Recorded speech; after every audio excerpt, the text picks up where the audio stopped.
What's up, everybody? I'm Brian from I1 Tesla, and I've got another Tesla here that is getting an upgrade to some sound. If you saw my last video where I upgraded the speakers in my Model Y.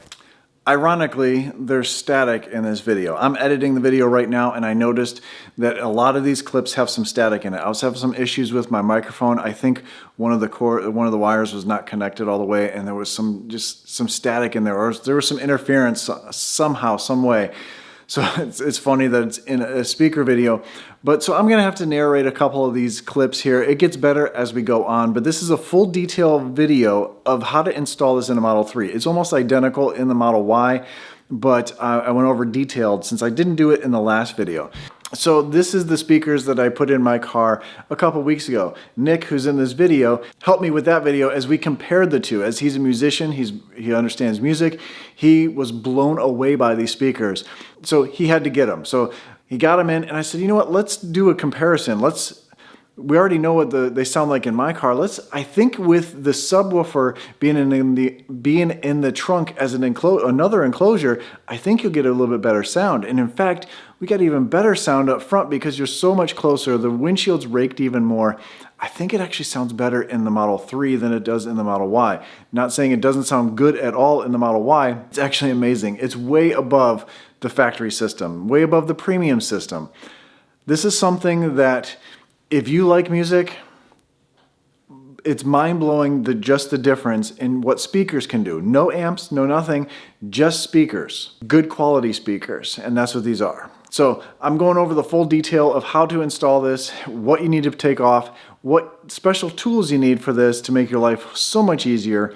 Enjoy this and order these.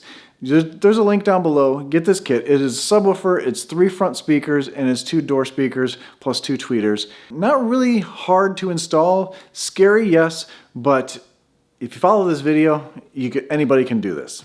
Probably even a caveman could do it.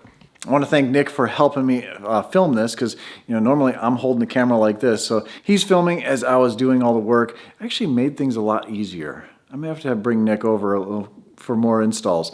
But enjoy the video, and if you have any questions, leave them down below because either I'll answer them, either the company who gave me my speakers will answer them, and enjoy. It's crazy. And it's not turned up really that loud either. No. No rattles. It's just so clear, the snapping.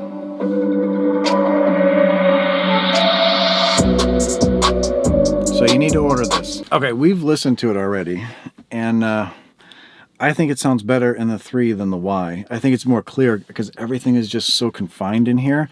It's because the windshield is more raked, so you're getting the sound coming off of it better. You're closer to the speakers in the door. And I think it sounds really good. It sounds awesome. And the sound is so immersive, and the sub is a huge difference. It really fills in that lower end, and it just sounds much cleaner. I agree. I think it's good. I'll let you hear it, but you got to be here to actually hear this. This is you definitely, as the battery's about to die, you definitely need to order this. This is premium sound. Yes, definitely. Tesla has a good sound. This is way better.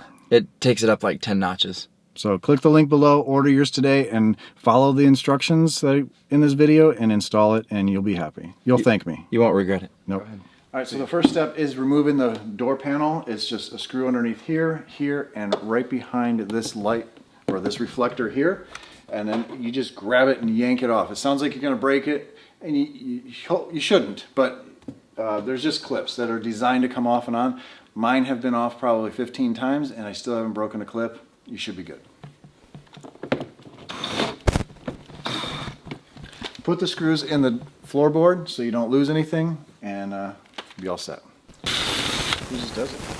Take a small pry tool and you can wedge it between the door and the panel. It's really just to pop the first one, and once you get the first one popped, you can really get your hand back there and pull the rest of it. This whole door panel came off, but usually it should pop a couple. Then this little speaker, this is the tweeter, just pulls right off with those metal clips, and then to get the speaker out, you do a 1/4 turn and it pops right out. So the new speaker, we're going to wrap foam tape around that and insert it back in place. Now you can see the difference in these speakers. That's the factory speaker with a paper cone, really tiny magnet in the back, and I'm surprised you get so much good sound out of that. But look at the size of the magnet on the new one. It's enormous, and it just gives that much more power, allows that much more room. So the stock speaker only has a little bit of travel, but the bigger magnet, it's going to move more air, which allows more sound to come through this, and he gets that more immersive sound. And that's what really makes these better, especially with the carbon cone. To remove the speakers, just those 4 screws and release the wire, of course. Once you remove 4 screws, the speaker's not going to fall because there's clips holding it in place. You just have to pull those apart, those out of the way to remove the speaker, like shown here. Just get one out of the way, and then the bottom 2 doesn't matter.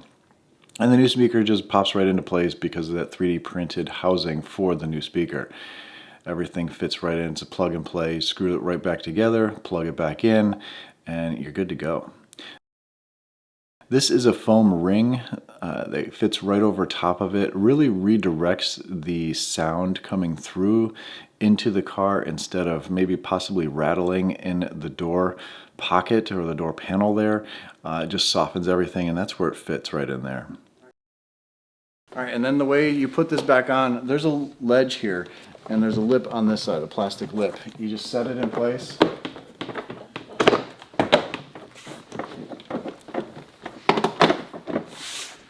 And then once that's there, you kind of go back and forth until those clips catch. You'll feel it that it goes in flat. If it sticks out and not pushes in, you're not in the right spot. You just move it back and forth one way. And once you get those lined up, you just hammer them home with your hand and they pop back into place. Not the right way. It's like a USB cord. You never get it right the first time. Stuff the wire in, and then all you do is make sure the wire's not sticking out, and you line it up. See, there's a hook here and right here. You just line it up, clip it in, and that's all it is. So if you're getting value out of this video, if you don't mind hitting the subscribe, just like and subscribe if you're getting value out of this. All right, so to remove this screen up top here where the 3 speakers are, you have to pull this down. And the easiest way is to put your hand in between the rubber gasket there and then just grab from the top and pull. There's 2 clips there, and it is tethered. You don't need to remove the whole thing. You should pull that off first, that little handle. And then you just pull it towards you out of the way of that screen, and you're able to pull up the screen. It's just held in with plastic clips all the way around along the front. You do the same thing on the other side. This is the panel. It's easier to grab from the top. I don't know why I grabbed from the bottom, but you just remove that first and then grab at the top and pull. You can see that tether right at the top there. And then you just get your finger underneath there. Sometimes you can use a pry tool and you just work your way all along the face of it and pull it away. So this is the bit that you need to remove. It doesn't have to be a secure bit, but it just needs to be the right size bit for the screw, which is, this is a T20. What they also sent over was a modified version of it. So basically all they did was cut off the end, because it is very hard to get to that front speaker screw up there. So you can use this for most of them, but this comes in handy a lot. And also you should get a small little wrench that will fit a socket or fit a driver in there. So you only have a little bit showing, and that'll get the screw out. This is just a magnet because this is not magnetized. But this will hold in there really nicely, and you'll save you about 45 minutes of cursing and throwing tools around the shop because you can't get that out. So this comes in handy. That was a 1-minute bolt. It literally took me a half an hour to do mine without this. It's a huge difference. Try not to drop any screws. Take your time. Unclip. Some of the clips can be stubborn. So if you have window tint, I suggest putting masking tape along that because this can scratch that sometimes. Even with the shorter bit, it's better to just put a layer there. I've added the foam to the back of this as well, just to help with vibration. Probably not needed, but might as well. And look at the difference in these little speakers. This is almost as big as, actually it's bigger than the side door panel speakers. And this is what the drivers are for You have 3 of these up front, and it just adds so much clarity to the speaker. I mean, this is the size of a quarter. It's ridiculous. Yep. So you just clip that in the same way you took it out before. What's really nice is, because this is an extension, you have a little bit more room to play with the wires, because they're kind of short from the factory, because they don't really need to be, because they put these speakers in before they put the glass in.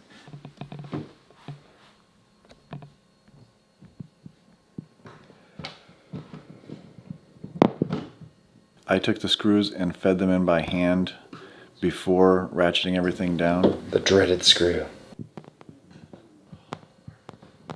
I ended up shaving mine down. Really? Yeah. Like, I know when I watch videos like this, stuff like this is helpful. Like, just to see like where people position their hands and.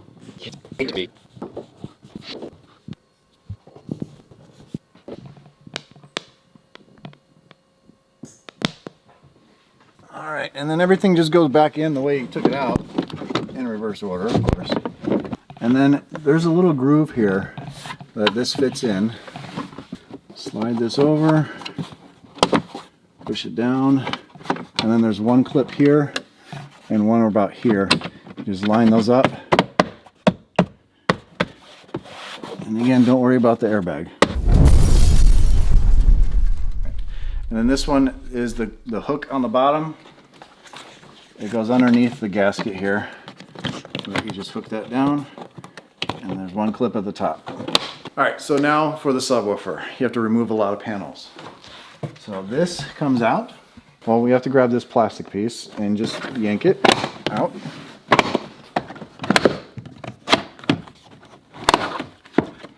If a clip stays in place, you have to get that out, and they could just slide in from the side.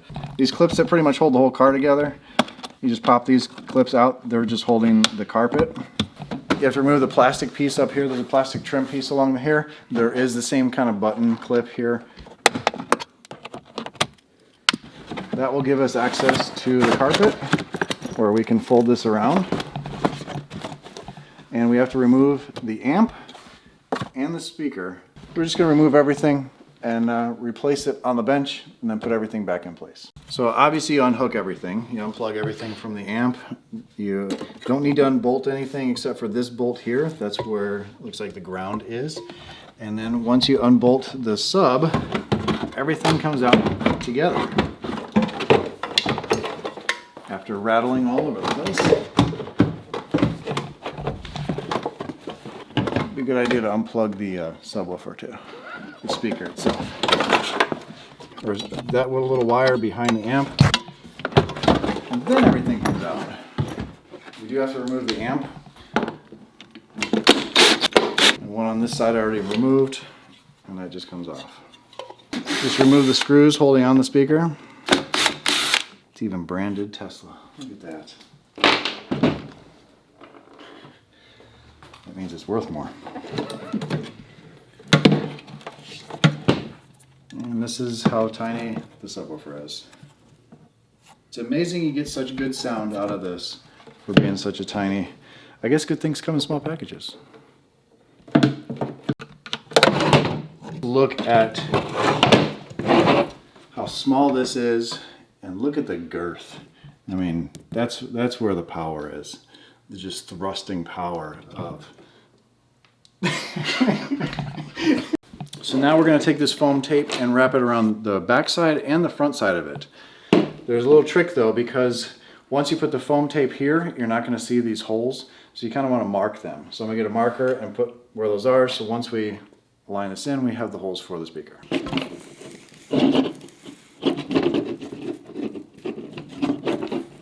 These two holes have to go on top because they fit into these two pins here on the top. But you don't want to put this on first. You want to put the speaker on this. So you align the Alpine on the bottom. Make sure these two screws are at the top. And then this is where lining up those holes with those dashes comes into play. The washer and the screw on, and kind of find the hole.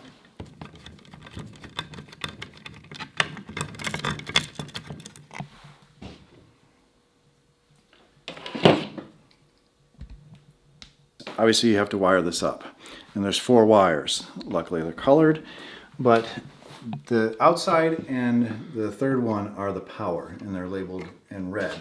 You're going to wire this up red, black, green, and blue. Just like this. And then you're going to strip more of this wire. But we're going to strip this. You just push this down, feed the wire in, and it locks it down tight. Even with all the vibrations of the car driving and the subwoofer working, those are not going to come loose. But you do need to pull more of this cord off. And then we just take the speaker, of course, since you lined it up with the Alpine at the bottom, you do the same thing here. But this time, you have to worry about the cord. So just fish the cord around, pop that through, give space for it, and screw it down.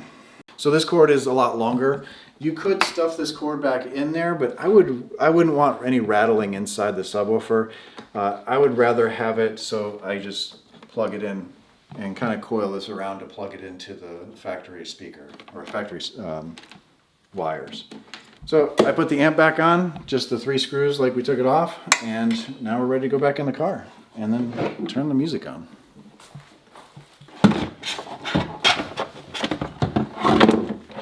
Well, that went in a lot easier than it came out. The wires to the new speaker and then the factory ones.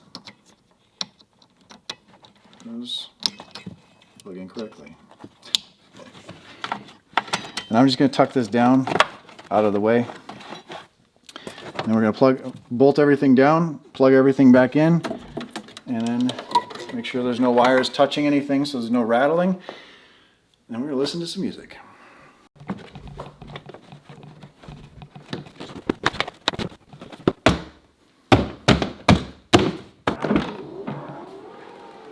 And remember, stay awesome and stay positive. And we'll see you in the next one. Bye.